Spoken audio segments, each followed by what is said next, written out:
ser lo suficientemente convincentes de palabra y de conceptos para que realmente pues las comunidades nos atiendan y cambien de actitud cuando haya necesidad de que cambien de actitud. Una última pregunta pensaría yo. Ahorita hablabas de la solidaridad aquí adentro. ¿Qué otros valores que yo sé que promueve la CBC en sus empleados? Pues son muchos, realmente son muchos. Pero los más... Muchos, pero uno, por ejemplo, lo que uno escucha y lo que uno ve como con mayor énfasis, además de la solidaridad, el respeto, la tolerancia, por ejemplo, la transparencia. Digamos, aquí se difunde mucho en que ni por el berraco nos podemos dejar comprar, ¿sí? Y que si alguien nos quiere comprar, pues tenemos que denunciarlo con todas las de la ley. ¿Cómo así comprar? Pues, comprar es por decir algo como un soborno, como decir que alguien pretenda cambiar un concepto nuestro para un favorecimiento individual. No sé, digamos un caso de esos, pues nada de Sí. curioso. Por decir algo, te voy a dar un ejemplo. Una empresa. Sí. El funcionario fue en un recorrido de control y de vigilancia y se encontró que esa empresa estaba vertiendo sus aguas residuales sin ningún tipo de tratamiento a una quebrada, ¿sí? Eso es una falta grave, ¿cierto? Es una falta grave, está contaminando directamente y sin ningún escrúpulo una quebrada, ¿cierto? Es que, por ejemplo, uy, hermano, no me vaya a perjudicar, no me vaya a sancionar, o hágase el de la vista gorda, usted no vio nada, ¿sí me entiendes? Por ejemplo, ese tipo de casos para nosotros, o sea, no se pueden presentar, o sea, ¿sí? Porque es que el otro no puede comprar la conciencia del funcionario. No, y no de la funcionaria, no de la empresa, porque la empresa vela por los... Claro, por los intereses del medio ambiente, por darte un ejemplo. Okay. O en una tala de árboles, o sea, lo encontró, lo vio, y hacerse el de la vista gorda, Sí. al encontrar semejante daño, eso es comprar una conciencia. Entonces siempre se insiste mucho en que tenemos que ser integrales, transparentes, honestos. Digamos que somos servidores públicos, pero estamos para el servicio de la gente y para el bienestar del medio ambiente. ¿Y ha sucedido gente que quebranta eso aquí dentro? Sí, claro. ¿Y esos casos cómo se tratan? No, pues con control interno disciplinario, ¿ya? Eso incluso luego de muchos descargos y todo eso ha dado incluso destituciones, ¿sí? Destituciones, es que pierden cualquier beneficio, así se hayan ganado el concurso, pero si le llegan a comprar, ahora no te voy a decir que es una cuestión masiva, Sí, no, pues imagino pero que son casos aislados. se ha dado y se ha llevado hasta las últimas consecuencias y se han puesto en el escarnio público de alguna manera porque pues no es la idea, ¿no? No es la idea. Pues yo tengo otra pregunta, a nivel interno, ¿cuál es el medio de comunicación más efectivo que tienen ustedes? Mira, nosotros ya lo hemos mencionado. Sí, no, pues no. No, ya lo he mencionado. Pero no, ¿cuál es el más efectivo? El más efectivo, no, ya lo mencionaba a todos, pero para mí el más efectivo es el correo masivo interno. ¿Qué es eso? Que es diferente a la intranet. Claro, es diferente a la intranet, claro. El correo, yo les decía que nosotros somos la única área que tiene el manejo del correo spam, por decirlo de alguna manera. O sea, nosotros llegamos a todos los correos. Entonces, digamos, el 95% de los funcionarios de la CBC tienen un computador o tiene dispositivos móviles, ¿cierto? Entonces, el hecho de que nosotros tengamos el manejo de ese correo nos da una efectividad la barraca, como digo yo. O sea, si queremos llegar con un mensaje rápidamente, mándelo por nosotros llamamos el CBC Noticias. Y es un correo que llega rápidamente a todos los correos electrónicos de la corporación y es muy efectivo, y es un medio de comunicación interno, ¿no? Muy efectivo. Los correos son de la CBC, o sea, es como @CBC. Sí, claro, Okay. @cbc.gov.co. cbcnoticias@cbc.gov.co.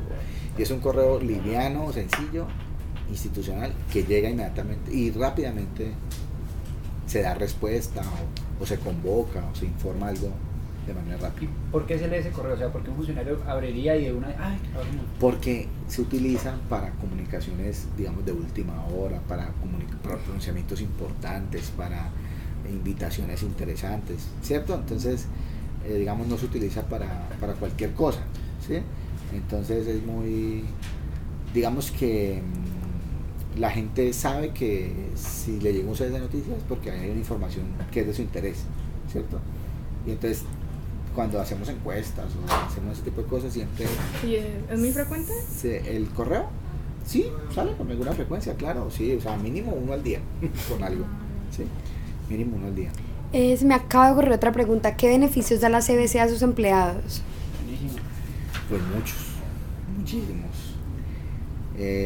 Pues además de que sus empleados de planta tienen, digamos, contratos a términos indefinidos, es decir, que no se rompen en el tiempo, sino que son permanentes.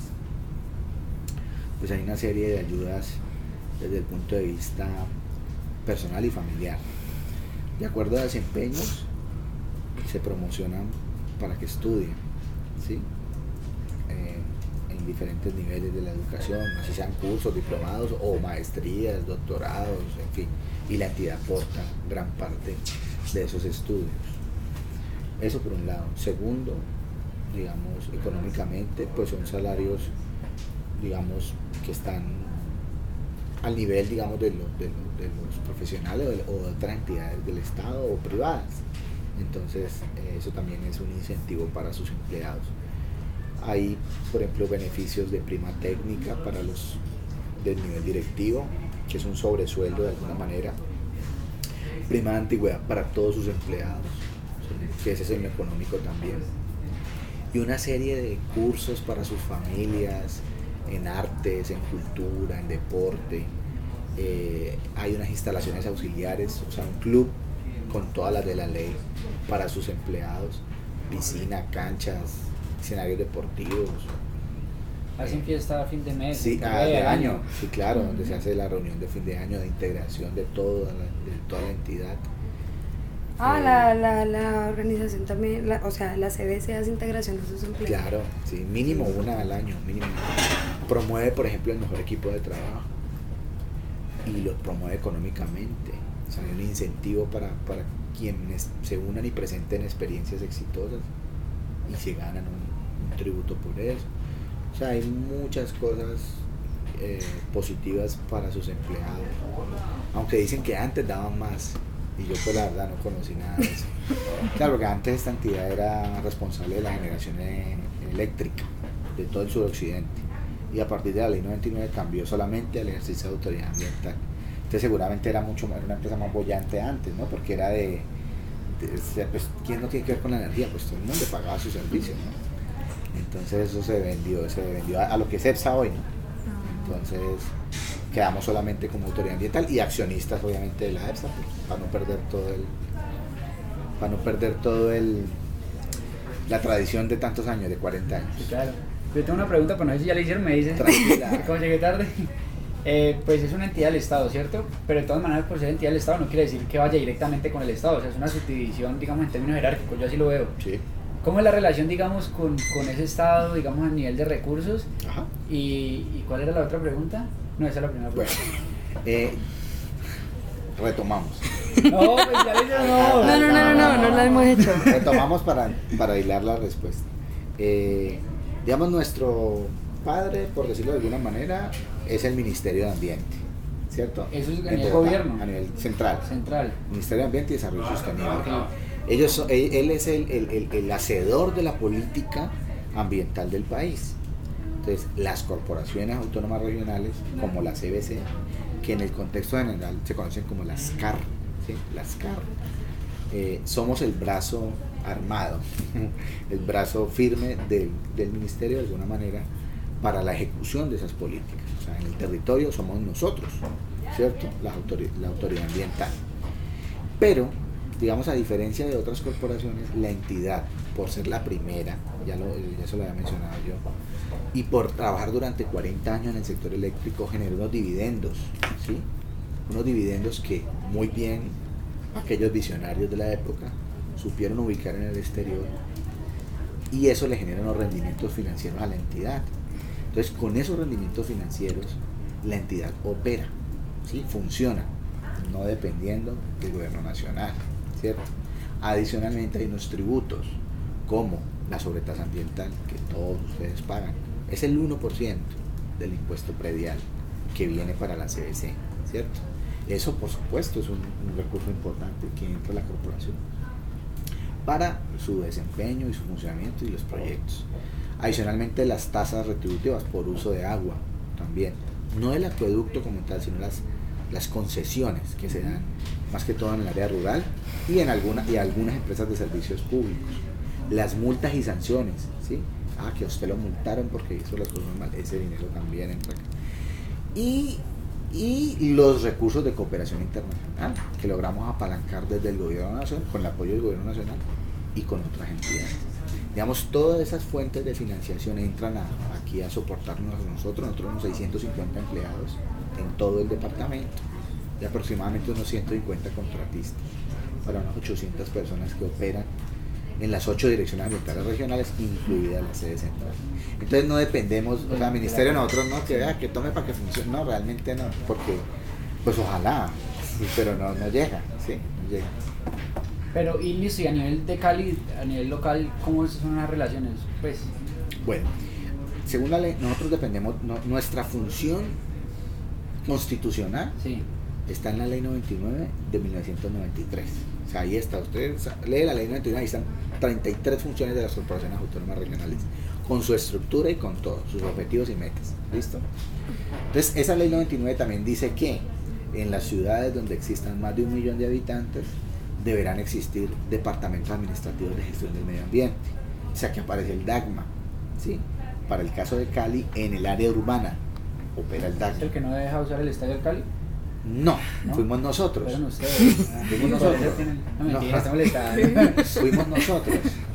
Fuimos nosotros porque ese no queda en Cali, ese queda en Palmira. Entonces en Palmira sí somos el 100% de la autoridad ambiental. Y si quiere que hablemos de lo del estadio del Cali, hablamos. Luego. Tienen bastante rabo de paja, ¿sí? Entonces, en Cali funcionamos en el área rural, sobre todo. Pero también hacemos cooperación con el DAGMA en algunos proyectos donde ayudamos, por supuesto. ¿El DAGMA es local? Local. Únicamente Cali urbano. Entonces Cali no le da recursos a la CBC, Cali directamente. La sobretasa ambiental. Sobretasa ambiental. Sí, claro. Todos los municipios nos dan sobretasa ambiental a nosotros.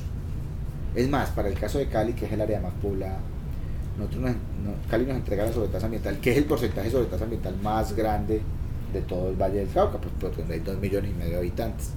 Y nuestra obligación es retornar el 50% de ese recurso a Cali. En proyectos, en intervenciones, el 50%. Entonces te doy un ejemplo, si la sobretasa ambiental de Cali son 20.000 millones de pesos al año, 10.000 deben estar en proyectos, ¿sí? Proyectos que ejecuta la CBC, que puede ejecutar la CBC directamente o que los puede subcontratar como quiera, ¿cierto? Pero que deben hacer parte del plan de desarrollo del municipio, ¿sí? O que se pueda asociar con el DAGMA para ejecutarlos. Pero no es ni obligación lo uno, ni es obligación lo otro. Es libre.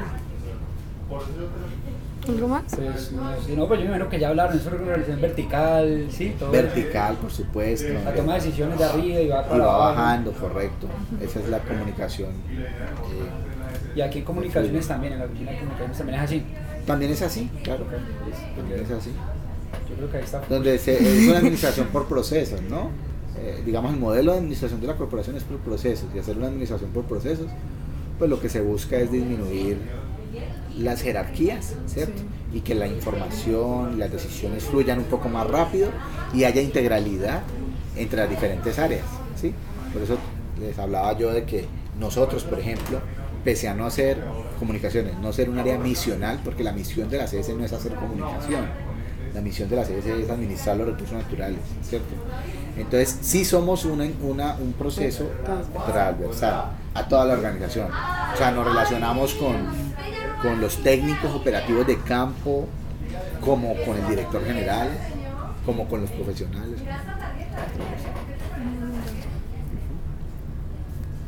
Pues bien, ya. ¿Ya? Sí, parece que está full.